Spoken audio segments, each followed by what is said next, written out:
1330 and also FM 106.3. And if you're online this morning, you can go to the News Talk 1330 Facebook page and see us on there as well. Our guest this morning, I'll introduce you to him in just a second. When longtime Carroll County Commissioner Trent North stepped down at the end of 2017, it did leave a hole in the Carroll County Commission and also left a hole in our heart.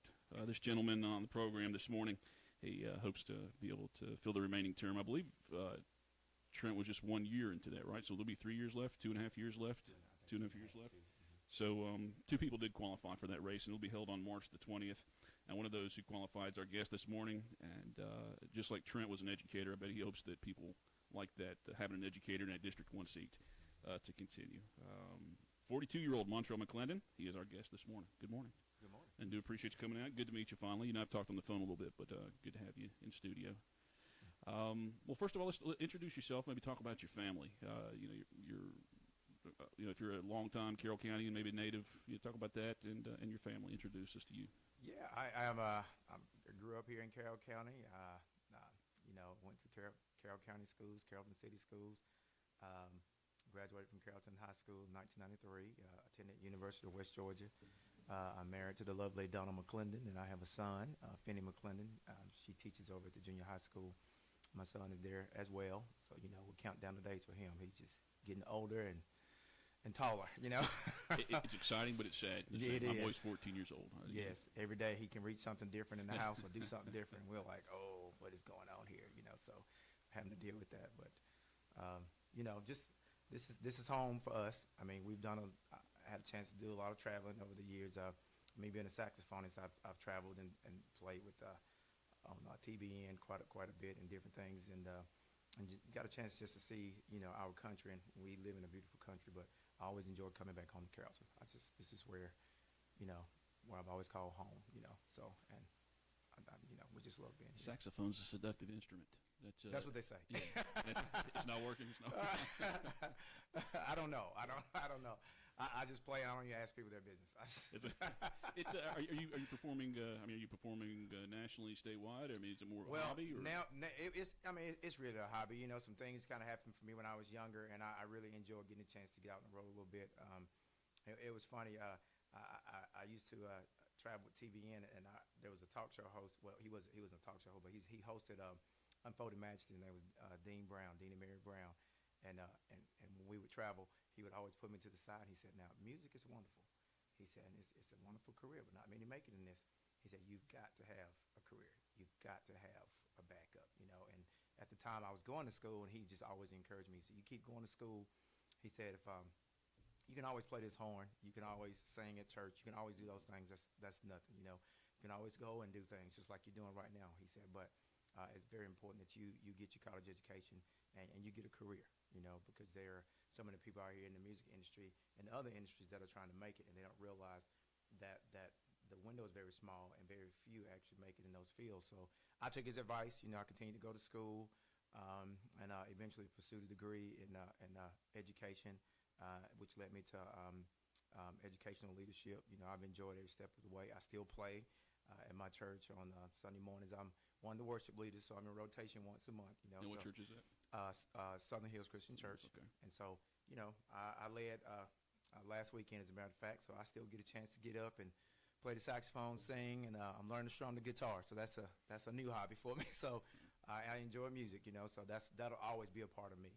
Well, that'd be helpful at those meetings, those commission meetings, because, it's a pretty boring group up there. Maybe you could sing and play. Right. Yeah, you work out your vote that way. That's it. Southern Hills, they're part of that big project. Yes. Right off, right beside the college, close enough to the college. Yes. How's that? What's the latest on that? We plan to go in this summer. I'm one of the elders there, and this has been a big project for us. Just a vision that was casted by our pastor a couple of years ago, when we just thought, instead of building another sanctuary, why not build something that everybody can attend, everybody can use throughout the week, So we decided to go with a community center, and it will be open to the public. I mean, that's what we want, basketball gyms, weight rooms, conference centers, places where people can meet and things like that. And they'll have pre-K there and some student housing there and everything. So restaurant, just a place where the community can just, come, hang out, relax, during the week.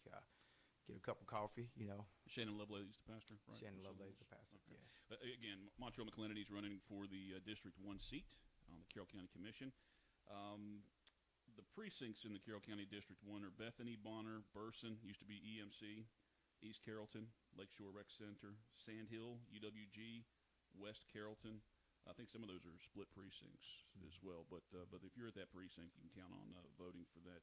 See, is there any rural territory in that district, District 1? I would say out toward Sand Hill, Hewlett area. There's an area out there that is a part of District 2.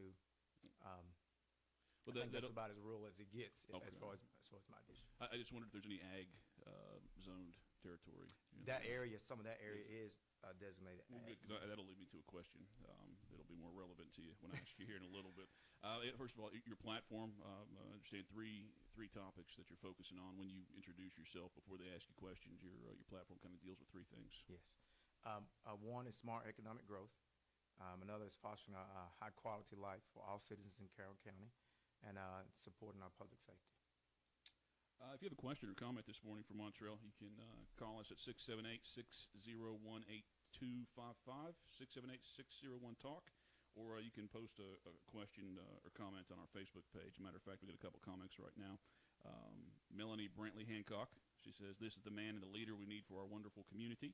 He would be an outstanding addition to the Board of Commissioners and has a heart for serving people."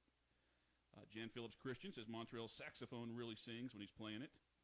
And Jan also agreed with what Melanie said. So, again, if you have questions or comments for Montrell, call us or post them to the Facebook page. Would you have been interested in the seat had Trent not resigned? Again, he was on the commission for 20 years. I mean, would you have challenged him? I don't know if I would have challenged him. I think I was really busy, and I'm still really busy, with making things better for my students. So I just really embed myself in that. At Carrollton Elementary School, I'm over the STEM program. So right now I'm trying to align Carrollton Elementary School and kind of mimic the industry in our area, which is agriculture, computer science, things like that, and just making sure, and health and wellness, and making sure we can kind of present that or introduce that to our students. So just been very heavily embedded in that. If the opportunity would have come, I think I would have approached it the same way that I approached it this time.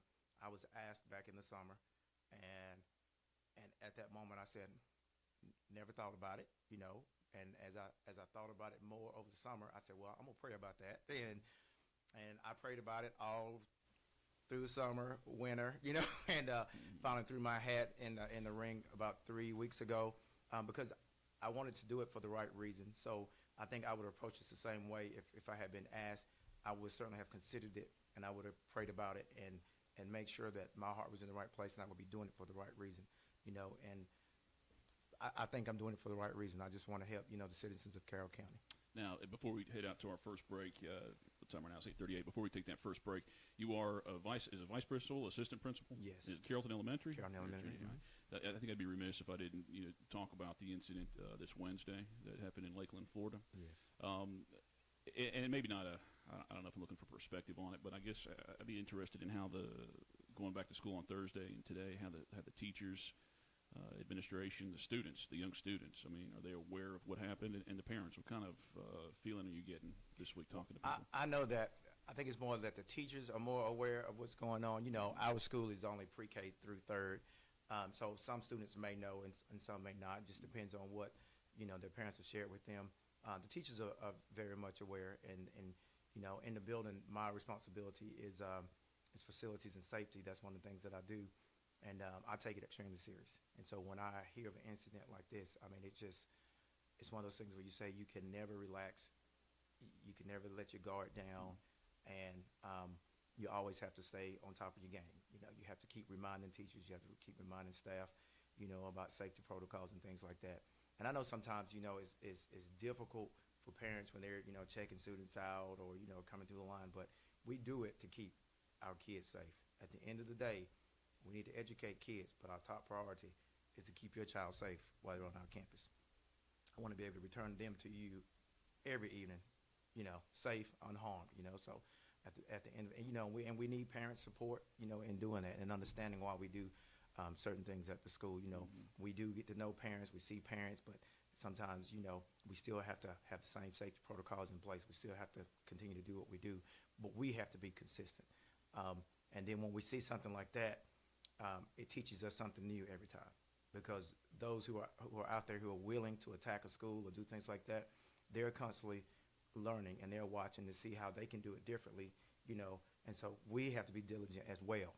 We gotta pick up on the tricks, pick up on the things that we maybe never paid attention to, and then go back in and fix that. So we have to be, always diligent about staying on top of our safety protocols. So I know Dr. Albertus has been leading our system and making sure that we are on top of our safety protocols and that we are keeping our students safe. We had an interesting interview with him that we've aired on our newscasts here and all the other great communication stations this morning.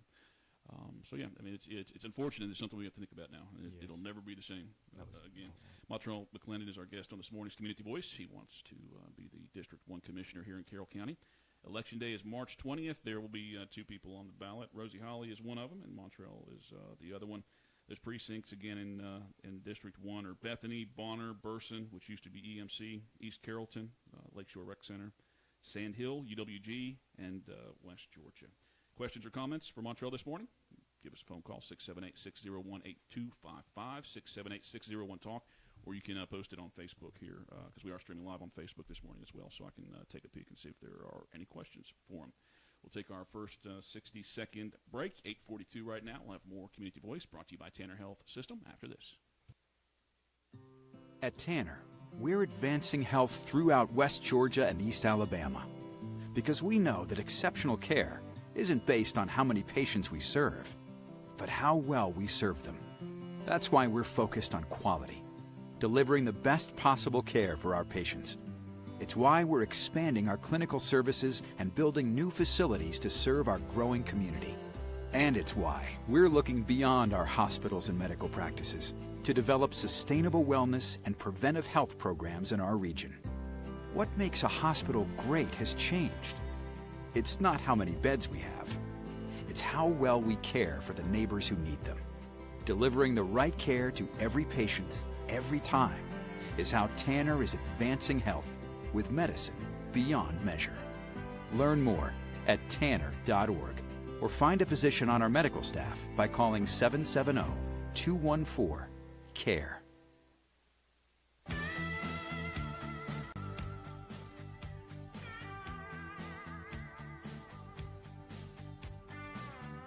Welcome back to WLBB Community Voice Program, our show brought to you by Tanner Health System here on News Talk 1330, also FM 106.3, and this morning we are streaming live on Facebook Live. So good morning to you guys who are watching us there. Questions and comments, feel free to post those on the Facebook page. We'll pass those along this morning. Montrell McClendon, our guest this morning. Again, he's running for District 1 seat on the Carroll County Commission to replace Trent North, who resigned at the end of December of last year. Let's touch now on some recent issues and some concerns that have come up in Carroll County government recently. First of all, actually, I'll ask that when I'm done with this. Sunday sales of alcohol in the unincorporated county. That issue came up. It's actually been raised for the last couple of years. About 3 weeks ago, the commission did vote to allow everybody in all of the county, unincorporated and the cities, vote on whether Sunday sales should be allowed in unincorporated county. If you were on the board at that time, how would you have voted? Well, I mean, that was a hot topic. I was there at the last meeting. It was a crowded meeting. It was very crowded. I think at the end of the day, not only on that issue, maybe other issues that come up. I mean, I think that when it's that big of a deal, I think we should let the people vote, and that's what our country is built on. I mean, it's we have a democratic process, and we need to let people step out and voice their opinions. So this would be one. Me coming into it so late, I certainly, would have said, let the people vote on that. Mm-hmm. How would you vote? How will you vote when it comes to the polls? I don't know. Because I know a lot of people are concerned. There are two sides to this story. There are those that have tragedies in their family, and so they would certainly say, we don't want this to pass, but then there are those that would say, we are adults and people need to make their decisions and people are going to do what they're going to do no matter what. So, that's something that I would have to just kind of keep pondering. When is it okay, or is it ever okay, to change agriculture zoned properties? I guess, to commercial or retail. There's discussion right now, a pretty big piece of property, I think, up towards Temple, where they're looking to do a big housing subdivision. And I think that question's going to come up here in the next couple of months. But a lot of people enjoy the rural and the community, Carroll County. They want to keep a lot of it rural. And, Well, I can tell you right now, one of the things I talk about is smart growth. I think Carroll County itself is a unique blend of urban, suburban, and rural life. And I do think we need to protect all three. So I think with smart growth, we need to grow in areas where it's smart for Carroll County. I would hate to see us lose the rural areas in Carroll County when we have corridors that are designed, for commercial things. So I would like to see those areas beefed up and made to look beautiful. When people come into our city, things like that.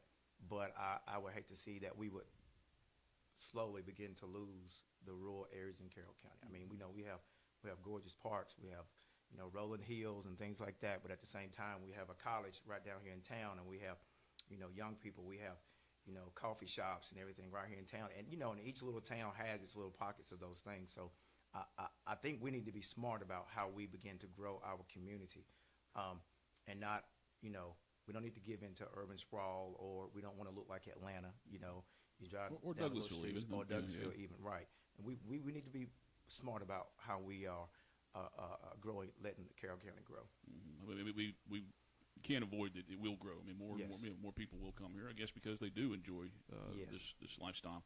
So I mean, they're going to build houses somewhere, but I guess again, that'll be an issue that should come before the board here in the next month or so. Is there ever an okay time to raise the millage rate? When would be an okay time to raise the millage rate?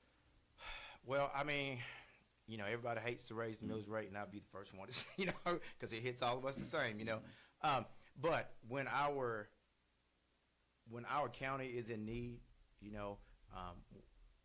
when our students are in need, then I think we all have to look at shouldering that burden and doing what we need to do to take care of our county.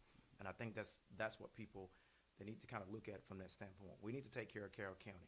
And when part of Carroll County is hurting, then all of us are hurting. We need to just take care of it. So nobody wants to raise millage rates. Nobody wants to raise taxes, anything like that. But there are times when it's necessary to take care of a need, and that's kind of how I approach it. Hey, I've been hit with millage rates raised, and that affects my bottom line too, like everyone else's. But the end result is we get something beautiful in Carroll County, then I'm good with that. Montrell McClendon, our guest on this morning's Community Voice program. Again, he's one of two candidates running for the District 1 seat on the Carroll County Commission. Election day is March the 20th. Questions and comments, 678-601-8255, 678-601-TALK. You can post questions and comments on the Facebook Live page, because we are streaming live on Facebook this morning, not to mention being on News Talk 1330 AM and FM 106.3. One more question before we do go to our break. Is there a single part of county government that you would be able to give more attention to? I mean, is there, I guess, your skill set?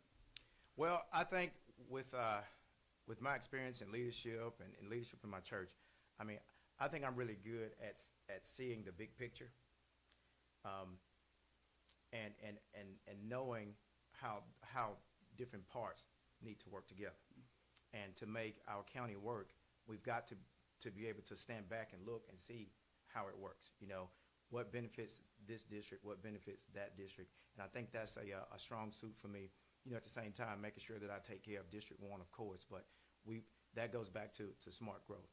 We got to look at the big picture. Everybody is in their community, and so they are heavily invested in their community, and they need to be talking to their district commissioners.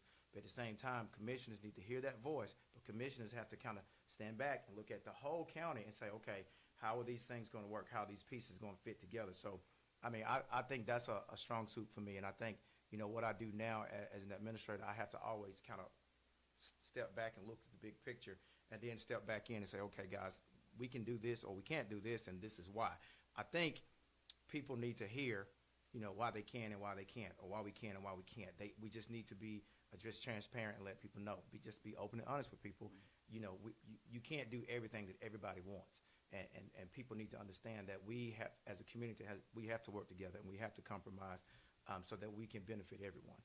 How do you feel like you deal with criticism?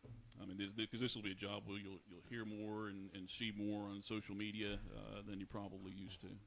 Well, I can tell you right now, as an assistant principal, you have to make good phone calls and you have to make bad phone calls. And when you're in the community, somebody's going to like what you did, somebody's not going to like what you did. So that is a constant part of my job, So some things I always try to take everything in and do a personal evaluation of what was said to me, so that I can make sure that I am being the best that I can be. I am giving full attention to everybody, and then and some things I get and I'm like, you're absolutely right, I need to fix that. So we fix it, and then sometimes the person is just mad, and I have to just respect them, and that's what I would do. I would just respect you, but what people can know is that I would hear them out. I would always listen, and even if it's critical, then maybe you're going to tell me something that's going to help me, and in the end, it's going to help them because I'll be a better commissioner. Montrell McClendon, our guest on this morning's Community Voice program. Just about 8 minutes before the top of the hour, we'll take our second break here. Community Voice brought to you by Tanner Health System here on News Talk 1330, FM 106.3, and streaming live on Facebook this morning. At Tanner, we're advancing health throughout West Georgia and East Alabama because we know that exceptional care isn't based on how many patients we serve, but how well we serve them. That's why we're focused on quality, delivering the best possible care for our patients. It's why we're expanding our clinical services and building new facilities to serve our growing community. And it's why we're looking beyond our hospitals and medical practices to develop sustainable wellness and preventive health programs in our region. What makes a hospital great has changed. It's not how many beds we have. It's how well we care for the neighbors who need them. Delivering the right care to every patient, every time, is how Tanner is advancing health with medicine beyond measure. Learn more at tanner.org or find a physician on our medical staff by calling 770-214-CARE.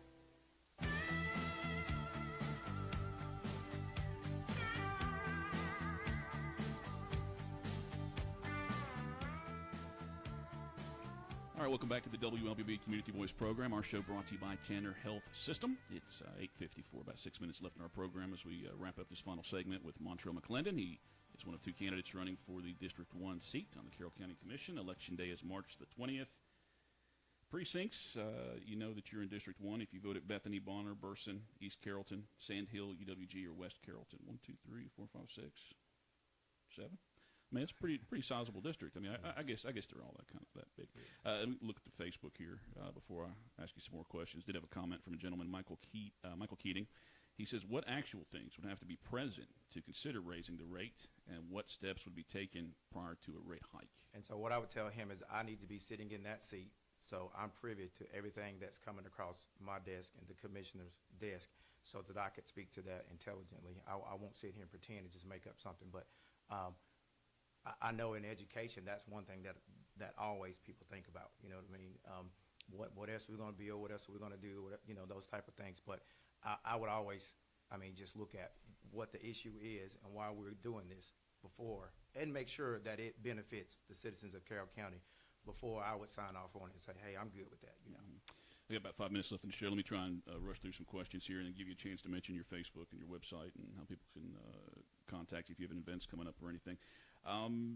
Should any part of the county budget be shielded from cuts ever? And if so, what would those be?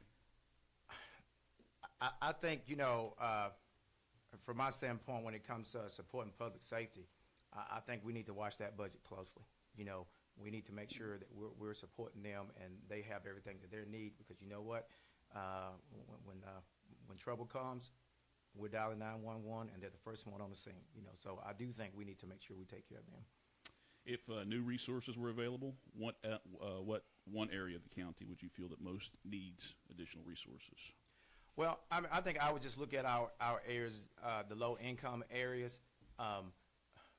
my desire would be to see us begin to revitalize different parts of our county, different parts of the district, to begin to to get more people to move in and things like that. So I wouldn't say specifically, but I would say I would look at low income parts of the county of our county and say, hey, we need to beef this up. We need to work here. We need to make everything beautiful. Do everything we can to make everything beautiful. Everything's not going to be equal. So I won't say that, but we need to do what we can to revitalize and make everything beautiful. I know when you meet people or you speak at events, you do have your 3 platforms that part of your introduction. Are there questions that are, or maybe some things that are being presented to you now that maybe you weren't aware of that are issues that maybe you're more aware of now that you'll put in more concern on? Well, yes. I mean, I'm I've had the concern raised about rural broadband internet, things like that. Can the county affect that? I don't know if we can affect that or not. So that is something that keeps coming up to me. When I'm walking. There's been concerns about how we use the green belt and things like that, which by the way I love.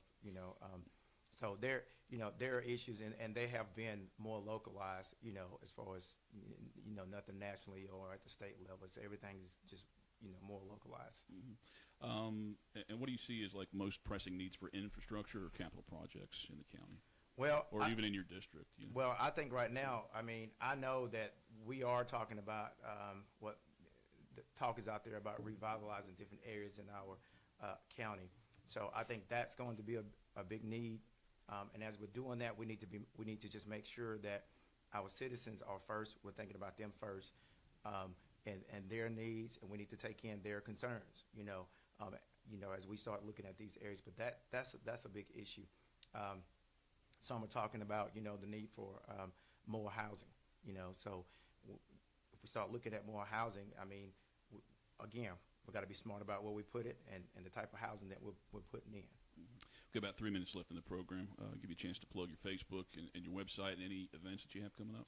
Well, we have a meet and greet at Legends West Park Sunday from 4 to 6. So, we have hot dogs, hamburgers, just come out there and hang out. There you go.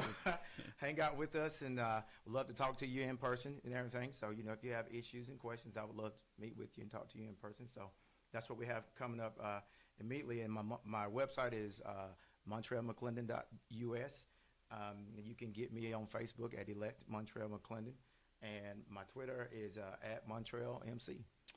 Again, Montrell McClendon, our guest on this morning's Community Voice program. He's running for the District 1 seat on the Carroll County Board of Commissioners. When the ballot is out on March the 20th, I assume it's early voting too. Is that going to be a week? Yes, early voting starts February 26th. Mm-hmm. Oh, wow. February 26th? That's a whole month for this one race, early voting. Yes. Wow, okay. On that ballot will be Rosie Holly and Montrell McClendon. It'll just be this one race. So if you're used to voting at Bethany, Bonner, Burson, East Carrollton, Sandhill, EWG, or West Carrollton, that is where this is your race. This is your district. So appreciate you coming out this morning. It's good to meet you. Thank you, sir. And I appreciate you listening to News Talk 1330 FM 106 this morning and watching us on Facebook Live. I'd like to tell you who's on the show on Monday, but I have no idea. But again, we'll post this program up on our website, newstalk1330.com, if you want to hear the audio version, if you're driving in your car, or if you want to watch it in its entirety on Facebook. It'll be posted there throughout the day as well. It's 9 o'clock right now. Stay tuned for national news. We'll have local news at 9:02, and then Glenn Beck is on the air until 12 o'clock. Another cloudy day expected, although we do see a little sunshine out there right now. Have a great weekend, everybody.